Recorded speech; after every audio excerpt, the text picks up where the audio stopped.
KSW XTB 90 was always going to provide some thrills. The first show of the season, 2024, we looked at the card and it was always going to be spicy. But we didn't realise just how spicy. It got seriously hot. We had some great matchups leading up to the strawweight bout with the ladies. Wow, was that a turnaround for the books. Talk about swimming with great whites. Evelyn had a lot of credentials coming into this promotion, and Toncheva had something to prove. How tough was she in the opening exchanges, spamming that overhand right? But the pressure from Wozniak was tremendous, Will. Absolutely. I mean, this was precise kickboxing. Targeted punches, the shots were straight, on target. You can't deny the power of Tonchak. But just look at Wozniak go. Everything right in the crosshairs, really finding every sweet spot that she could, moved beautifully, and it was, well, a great performance that ended up with a great win. And on the ground, she was sublime. I mean, some of these techniques here, high-level stuff, and, you know, she brought the finish. It was just incredible. Yeah, so much power, and ultimately Toncheva was just scrambling hard, trying to turtle, trying to go for some leg lock entries, but it was cool to see Evelyn Wozniak show different dimensions. She forced the crucifix, she forced the ground and pound, and eventually, later in the fight, the finish opened up.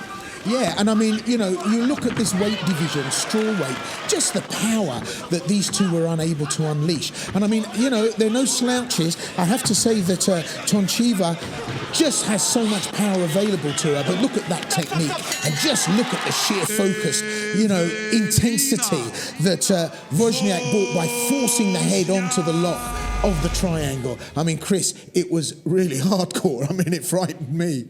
It was. I mean, an early candidate for submission of the year, seeing the way that she trapped the arm and actually spun to the back to force that reverse triangle. Tremendous submission. You called it. Well, we went from submission to KO. It just went hell's a popping. It really did. Next up, well, we had Verelson Martins and Oleksiy Polishuk, but that was nothing against Ramzan Zhembiev and Isai Ramos. Ramos came from nowhere, a late replacement, and we've always said you never know what you're going to get with a late replacement. Well, no one figured this.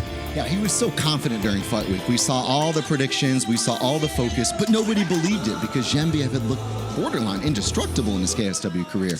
Easily could have been one of the pound-for-pound guys, but in the end, Ramos pulled guard. We thought, oh no, here we go, but he had other ideas. Yeah, I mean, you know, I heard you say, well, that could be a mistake, but just look at how he suckered Zhembiev into that. And Zhembiev almost moved into the crank by bringing that left leg over. He thought that there was some purchase there that he could, you know, make some kind of power move. Just couldn't do it. Just look at the angle of that elbow being forced backwards. I mean, he's one to watch, Ramos. Really brought some surprises here tonight. And talk about Cinderella going to the ball. He really did pull a shocker. I mean, I couldn't see it. It took a second for it to sink in as to what had happened. A real shocker. But what a performance from a young player. Yeah, you have to look at it, I think the smart way, where he went in there and he took the matter into his own hands. He pulled him in. Zhembiev thought he was going to be able to escape, but hey, the gamble didn't pay off. Yeah, and a finish again so quickly. It was a shocker. Well, talk about another shocker. Zuni and Bartosh Fabinski. I mean, this on paper looked like it was going to be a tough three-rounder.